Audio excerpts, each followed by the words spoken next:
ಆಮೇಲೆ ಬರ್ತೀನಿ.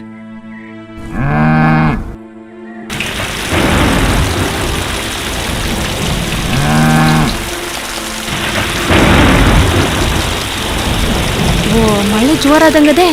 ಬಟ್ಟೆ ತೆಗಿಯೋಣ. ಗೌರಿ, ಏನ್ ಮಾಡ್ಕೊಂಡಿವ ಗೌರಿ? ಅಯ್ಯೋ, ಅಮ್ಮ ಬಿಟ್ಬಿಟ್ಟವಳೆ. ಅಯ್ಯೋ, ನನ್ನ ಹಸ ಹೋಯ್ತು.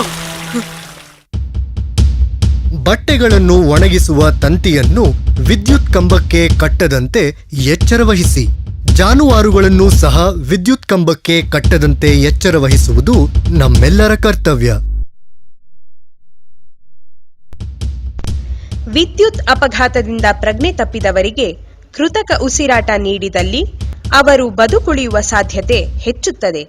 ವಿದ್ಯುತ್ ಸಂಬಂಧಿತ ಯಾವುದೇ ಸಹಾಯಕ್ಕೆ ಜೆಸ್ಕಾಂ ಸಹಾಯವಾಣಿ 1800-425-8585ಕ್ಕೆ ಕರೆ ಮಾಡಿ ಅಥವಾ www.gescom.in ಗೆ ಭೇಟಿ ನೀಡಿ.